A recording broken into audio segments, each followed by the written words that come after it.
to testify. Each and every individual is different. You know, there are so many people that wrote certain scripts, and when you go to the people, you make friends, and then you do this, and then you do that, and the rest of it. You can't say, you can never say how to testify people. Because when you go to the one individual, he'll start talking about physical things. When you go to another person, he'll start talking spiritual, because you are dressed. And you start speaking to the person, or anywhere, in a shop, on Facebook, on any social media. When you start talking to the people, they know, because you're talking to them on a group, or whatever the case. So it's actually much better for us, easier for us, working through social media. So when you talk to people, always, beloved, give me your water to drink, John 4. That's how you testify. Or, give me your earth. Jesus took the earth and he mixed it with the saliva, with a spit, and he made the person see. In other words, first of all, you ask him his water, you ask him his evangelistic way of understanding, you ask him his earth. The earth is the person's understanding. That's where you sow your way of understanding. Remember, Luke 8, Matthew 13, Mark 4, the sower went out to sow, and the seed fell by the wayside, in the thorns and thistles, in the rocky area, and in the fertile earth. So that seed is Christ. That seed is the God within you. That seed is the light within you. So the seed, according to Luke 8, is the word. So that word is my understanding I'm giving to you. Now, you are not you, I'm talking to the people that you testify. I'm talking about testimony.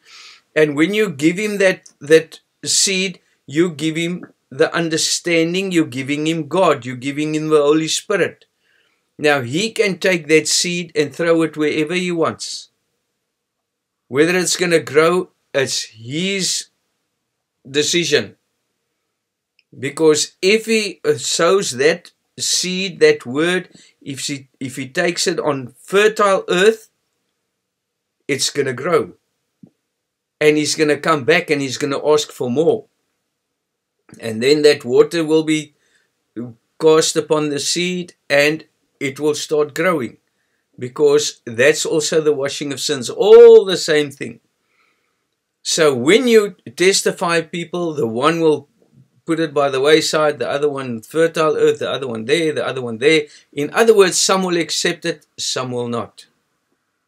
Now you can't force people to listen to these words, because everybody is not ready for it, beloveds. Everybody don't want to hear it, because you're going to waste your time. Not that I say, all right, just leave everybody. It's your duty to seek those who are ready. That's why God says, go and teach this gospel to all the nations. Where's the nations? The people think when we were in dogmatic religion, we thought it was out there. Again, you all know this already. But I just want to refresh your memory. The earth is out there, or the world is out there. The sea of nations. The sea of nations can't be there, beloveds. The sea of nations is in the church. The sea of nations is where we catch the fish. There where Jesus and Peter walked upon the sea. What's the sea? The sea is the sea of nations. Why did Peter sink? Because he saw the winds. He didn't know how to testify. Jesus just knows how to testify, because the sea belongs to him. It wasn't even necessary for him to be in the boat. And that's you. That's what you're being prepared for, beloveds. Everything belongs to you. Everything is under your feet. When you stand upon something, like he said to David, I make your enemy your footstool, of which the last one is death. So, what is death? There are spiritual people and there's fleshly people. Those who think carnally is death. Those who think spiritually is life. So that's what you have to get to the people to understand, that if they believe in a Jesus, they dead. Jude 1:10. Deur hulle hierdie goed verstaan soos 'n redelose dier van die veld, daardeur gaan hulle ten gronde. And that is the things we have to show them, and not, beloved, you must try and when you teach people, try and show them. Say, listen, I'm not fighting with you. I'm showing you something. I understand what you understand. I also thought the way you did. We also thought that way. We also thought Jesus was physical. Everybody thinks Jesus was physical. But let me just show you. And that's what I said to the apostle. I said to the apostle, forget everything. Forget everything. Let's just talk about the birth of Jesus. That's it. What is the angel Gabriel? What is the angel that went to Mary? It's the deacon. Not was, is, and always will be. The deacon goes out on testimony. And he testifies somebody. He sows the seed on the earth. And that seed will bring forth a child. The seed is what brings forth a child. Isn't it? And Mary is the mind, the virgin, wherein that Christ child will be born. Why? Why the virgin? Because those who are defiled won't listen to you. They believe in what somebody tells them, no matter it's my overplaced or it's this or it's that. I love this church and I love that church and I love this preacher and I love this priest and I love this apostle. No, I never taught you that before. Not you. You will always have an ear. You will never be defiled. You are the ones that undefile people.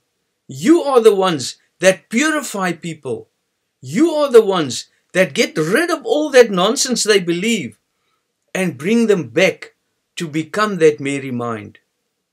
If so be that it's time for them. And then you get rid of that and you bring them the truth.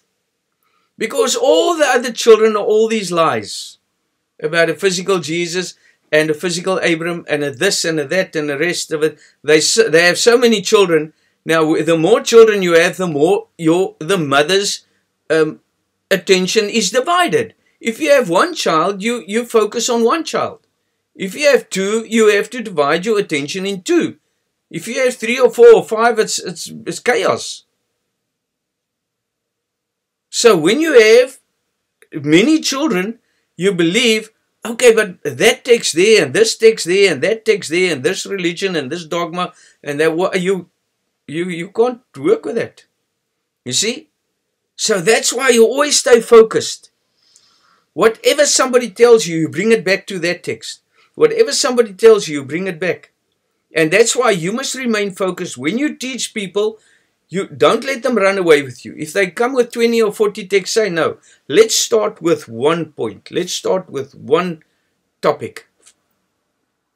And if things get too confused, then you go to Genesis 1. You say, okay, let's begin from the beginning. Let's start from the beginning. Or those who have a bit of a spiritual mind, beloveds, just take them to the birth of Jesus. Because the birth of Jesus is the deacon, is the angel Gabriel that comes to Mary. That's the one that goes, the underdeacon, and as they call it, the underdeacon and the brother that goes out on testimony. And the priest, which is Joseph, is engaged to Mary. In other words, the priest doesn't go out on testimony.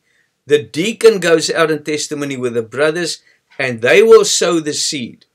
And when the child is born, in other words, when the deed is formed within them, when they understand their or they receive this truth, they understand the path, then they will marry the priest. In other words, then they are taken up into the church and they marry to the priest, and the priest, the deacon, and the brothers and sisters is the responsibility of the priest.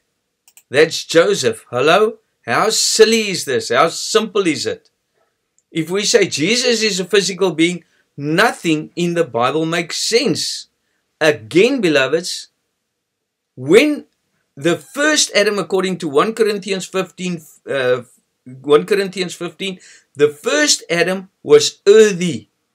But we fully understand that the first Adam could never have been a physical being, because there was never a physical snake, there was never a physical tree of life, there was never anything physical. The light on the first day and the sun was only made on the fourth day, etc., etc. There could have never been a physical Adam. Now the second Adam is the Lord from heaven, spiritual. So if we say that Jesus was a physical being, we can just as well take the Bible and throw it in the dustbin, because then we are actually talking against the Bible. Because now we say the second Adam is natural. Now we say that, okay, the first Adam was spiritual, but the second Adam is now physical. Hello? How can you say that? That's not what the Bible teaches. But the main problem, beloveds, is why? Because of the misconception and the misunderstanding about the word flesh. 1 John 4, those who say that Jesus Christ didn't come in the flesh is the Antichrist. Of course, we say that too, but do you understand the word flesh? As I said before, beloveds, in that video I gave you today, the man will leave his mother and his father, and he will become one flesh with his wife. One flesh. What is flesh? I used to be part of the world, and I used to be part of my friends, and my wife used to go do her thing and with her friends, and then when we got married, we became one mind. We became one flesh. What I was interested in, I had to leave. What she was interested in, she had to leave. And we became one thought and one mind and one love and one interest. We became one flesh. Because now that flesh that I had to do my things had to go. And that's why God says that flesh and blood cannot enter into the kingdom of God. Again, beloveds, it's not this. It's my fleshly understanding. Because when I leave my body, what will make me holy all of a sudden? Say I'm a murderer and a rapist and a thief, and I leave my body. I will still be that. My mind is still the same. So the flesh and blood can't inherit peace. It can't inherit life. It can't inherit the kingdom of God. 1 Corinthians 15:50. Flesh and blood cannot inherit the kingdom of God. So when I leave my body, the apostle and the overseers and everybody can say, go in the rest of the Father, or the Father you served, or whatever. You're going nowhere. Even if you went to church for 24 hours a day, beloveds, you're not going into the kingdom of God. You have to get into the kingdom of God by conquering the flesh. Because the flesh can't enter into the kingdom of God. Matthew 5 verse 8. Those who are pure in heart will see God. And what does he say? When you see God, you die. Why? What is that God that we see then? It's light. It's life. Because the death within me, the flesh, again, what did God say to David? I will make a footstool of your enemy, of which the last one is death. In other words, you stand upon it. When something becomes your footstool, you overcome it. That's why Jesus walks on the water. The sea of nations is under him. And that's what you must do. Now, beloveds, now I'm talking to my beloveds. The only way that that's going to happen is not to know these theories. I know everything. I can tell you the sea is this, the water is this, the rock is this, the sower is this, how to testify, everything. I can tell you all these things. But remember, beloved, then sometimes my house is built with hands, because the people teach me things and I gain this knowledge and I know how to answer everybody. But when I am created with God's hands, every little bit, what did I say just now? When you see God, you die. When I gain that knowledge, the flesh goes. It's not knowledge. You become. You become the Creator. You become God. Me and my Father, we are one. Not in words, in wisdom, in light. Because when I speak, it's not me, it's Father speaking through me. That's why they will crucify you, because you become the Son of God. Not because you say you're the Son of God, because you are the Son of God. Because if you're not the Son of God, they won't crucify you, will they? Because they'll see through you, because you'll be one of them. So that's why when you gain this knowledge, when somebody teaches you, you become that. You overcome that flesh. You become that light. You become that peace. You become the Creator. Because now when you are that Son, Emmanuel, God with everybody else. Now God speaks through you and He creates that light, because that soul that I am talking to is mine. And I want to save it. I'm going to save it. If not in this lifetime, a lifetime hereafter, and a lifetime thereafter.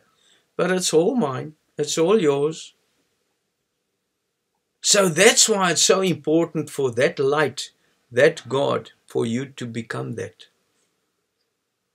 Me and my Father are one. And when that light becomes you, beloved, that is when you attain that power. That's when you see with the eye of God.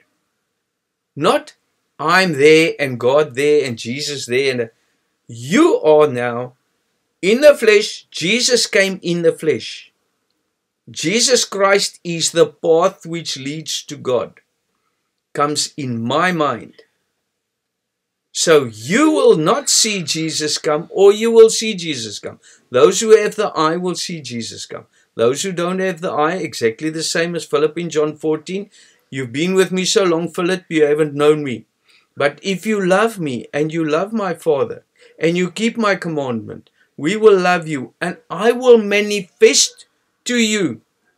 Beloveds, please, the people that are not members on the body of Christ, please, I want to ask you, think for yourself. Why did Philip stand, if he was a physical being and Jesus was a physical being, why could Philip not see Jesus? Why did he say, I have to manifest to you? And then in that same text he says, when you love me and you keep my commandment, my Father will love you, and we will come and make our abode with you. Who is this? Where's the Father? Where's the Son?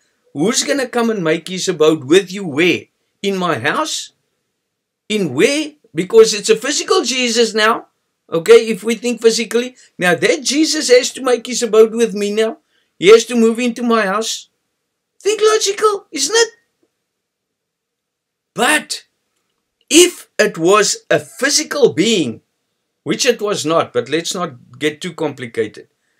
If that Jesus is now speaking through somebody to me, and I can't see this Jesus because I can't see spiritually. I don't understand the path yet. I don't understand how to die yet, because Jesus is the path of dying. I am the way, the truth, and the life. Nobody comes to Father but by me. Okay? And again, Matthew 5. These all link, beloved, Matthew 5:8. Those who are pure in heart will see God. So I have to purify my heart. I have to get rid of my way of understanding. I have to get rid of my physical way of understanding. Why? Romans 8. Those who think carnally is death. And it's the enemy of God. It's enmity to God. Romans 8. Those who are carnally minded is death. Those who are spiritually minded is life and light. So that's exactly the same thing, but it all happens here. When Christ makes his abode within you, beloved, and it started with Adam. It didn't start with Jesus Christ. Remember, beloveds, Jesus is the son of David. Matthew 1, go read it. Jesus is the son of David. Jesus is the son of man. Jesus is the son of God. Jesus is the son of Joseph. So what most people are referring to in the Bible as Jesus being a physical being is the son of Joseph. But Joseph never touched Mary and she bore a child. Now I want to tell everybody in the world that if anybody, no matter what office they have, and they tell you that Joseph and Mary were naughty, then beloveds, please get away from that. That's darkness. Because Mary bore the child and then she got married to Joseph. Because somebody is testified, the priest is always there. The priest doesn't go on testimony. When the child is born, when I know the path, when I start understanding the Holy Spirit is born within me, then I know the truth, because the Holy Spirit is the Spirit of truth. Now I'm taken up into the body which is Christ. And now Jesus Christ is born within somebody. Mary is within me. Jesus Christ is born within me, formed within me. Jesus grows up. He says, I don't want Mary. Your mother and brothers are waiting outside. They're not my mother and my brothers. Where did this happen? Where was Mary? This is Mary, my mind, the one that's a virgin, the one that accepts the truth. And then somebody teaches me who has child. This angel Gabriel comes and brings that seed. And Christ, the truth, is formed within me. But it's still a baby, beloveds. So this truth must grow. Like Paul said in 2 Corinthians 13:3 or 6. He says, while you seek a proof of Christ speaking in me, Christ is in me. He's speaking through me. You seeking Christ speaking in me, which to you it is not weak, but is mighty in you. No, he doesn't say it, but it's in the form of the Holy Spirit, the truth, because Christ is the truth. You see? So that's things you have to understand. Now, in my flesh, that's where Christ is. That's what Paul says. Christ is formed in me. Until Galatians 2, that he says, I am crucified with Christ. When? If it was a physical Jesus. If you go naturally and physically, according to theology, Paul was 42 years after Christ, after Jesus, the crucifixion.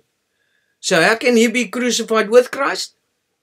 He says in 1 Galatians 15:31, he says, I die daily. Beloved, if we're talking about a physical body, then Paul had to die daily physically.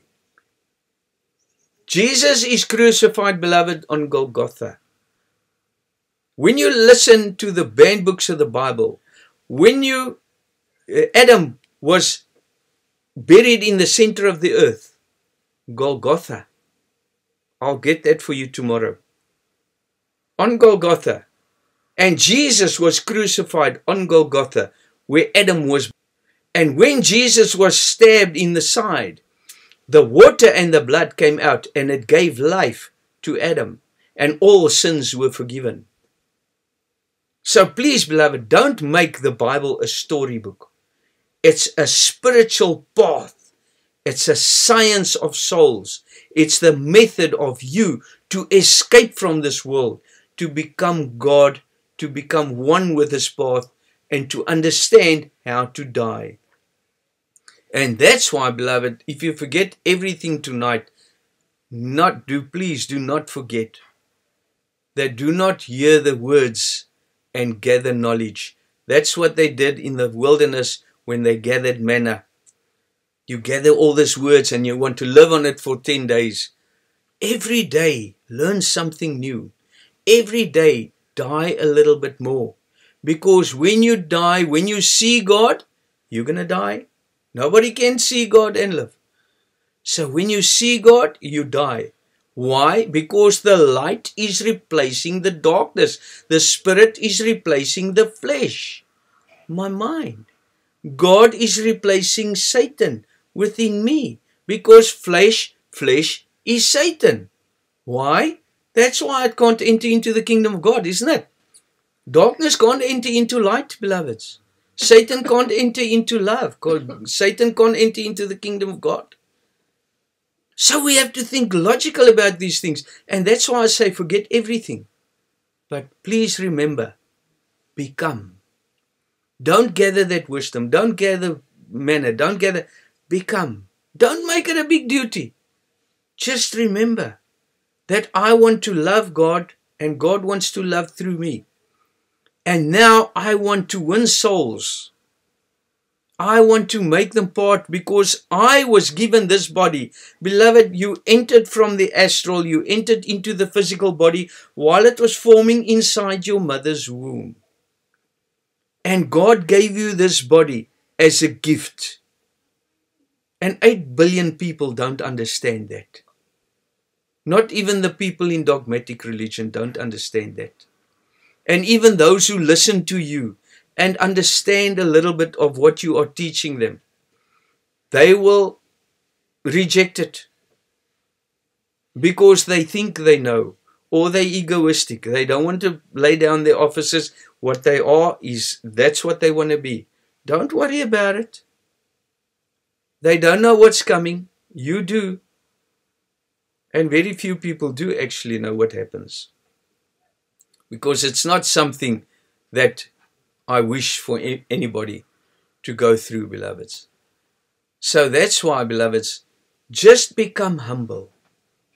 When God becomes you, you will be that. You will be that wisdom. You'll be that light. As I said, when you gather that knowledge and to give to everybody, then you are built with man's hands.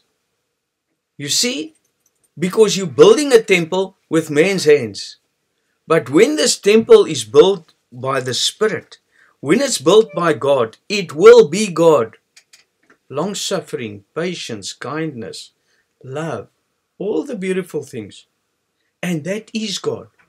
That is the temple for God, wherein He resides. And then that God will teach through you. Again, as I said, there's not a God there and a Jesus there and you, and the deacon will come and tell you tonight. And no, I'm going to come and tell you tonight. They know you, the deacon. They know you, the priest. They know you, the apostle. You don't have to say, when somebody say, oh, beloveds, if he is the overseer, and I say, okay, the overseer will come and see you tonight. He's not an overseer, is he? If I'm an overseer, you know I'm an overseer. Then I will tell you, I'm coming to see you tonight. You know the overseer is coming tonight. So let us become logical. Let us understand what God is teaching us. Let us light and life become us. And let us be that God. Let be that temple for God to speak through. And let Him just burn all the carnal thoughts. Let Him burn the hay and the stubbles and the houses that's built with man's hands. That knowledge, that human knowledge, get rid of it. Become. Thank you, beloved. We're out of time, but we will continue with this tomorrow, beloveds. Thank you very much, and God bless you.